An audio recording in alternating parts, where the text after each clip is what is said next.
So let's talk Condo Weekly.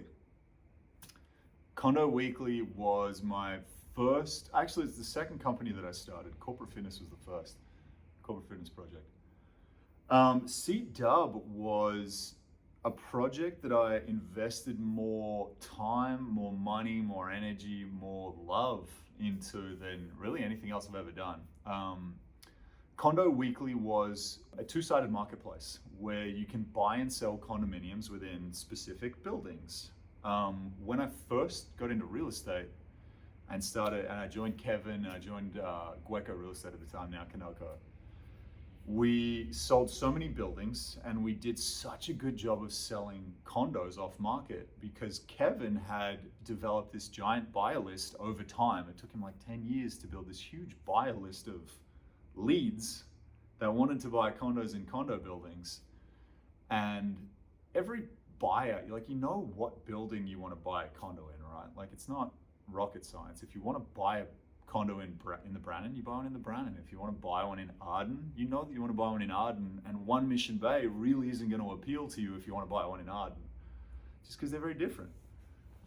So the goal of building a two-sided marketplace was, let's build a platform where if you know what building you want to buy, you can go to that building and basically put your hand up and say, hey, I'm Tim, I want to buy a 2-bedroom, 2-bath unit in Madrone, and I want it to face this way. Like, the orientation I'm really after is that way. My max price I'm willing to pay is 1.6. Then what happens when you, as a buyer, put your input into, hey, I want to buy a property in this building, it then pings every homeowner in Madrone that has a 2-bed, 2-bath and says there is a new buyer and you're looking to buy in your building, they're willing to pay this much, this is the type of unit they're looking for, are you interested in selling? And that level of automation and efficiency in a marketplace where we own all the data for all the homeowners, like, that's easy to scrape and generate, and then we market the ability to find off-market units to all these buyers. That's just the simplest way to create a transaction, right? Is you get two people that are willing and able and want to sell or buy or transact to come together in the same place and perform a transaction. And we, as the real estate agent, we act as an intermediary, but transparently the real estate industry is really about to shift, and we don't really need as many intermediaries as there are in place right now. Like, blockchain is going to revolutionize all of this shit. Like, we really don't need each other. Then what we really tried to do when we just didn't have a marketing budget like a Compass or something huge that can just pump dollars into the ecosystem and build massive brand awareness and that sort of thing. So we really hacked our way to building giant email lists of homeowners so we could market efficiently to the homeowner market, getting them to become aware of our product, and then spend what we could on generating enough buyer attention to see what sort of transactions we could generate. Ultimately, we saw an avenue where we thought virtual reality was going to be a really big play in the real estate industry, and I still think it really is. It's just not the user technology, the hardware, like the headsets, just aren't quite there yet. But when they are, it'll tip.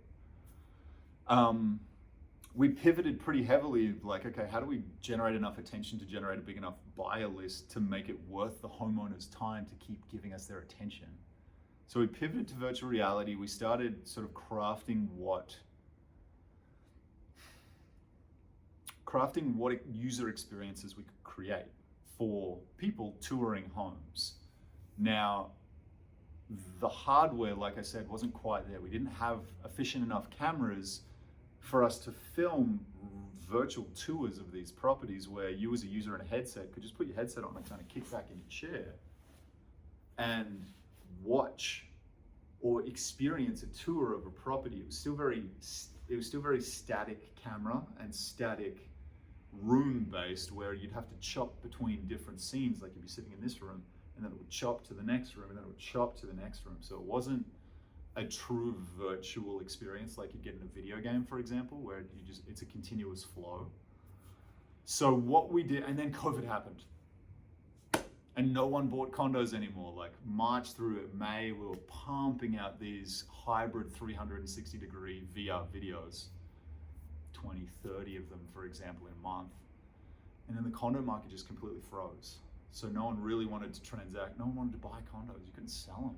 You really couldn't sell them. So we put that project on hold, and I am really confident and really excited that in the near future, like relatively near future, we'll relaunch this project and sort of get this loss off our belts. Like right now, Condo Wiggly's an L.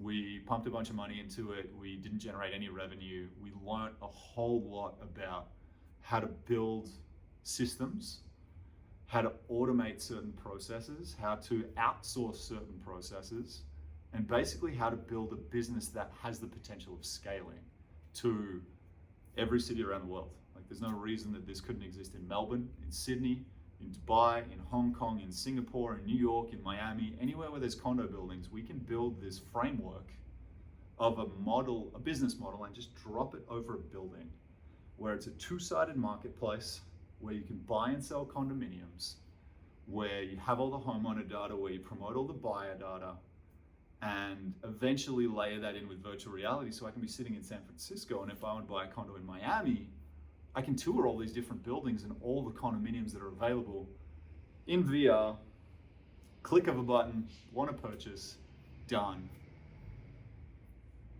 Every building around the world. There's no reason why that couldn't exist. And we'll get there.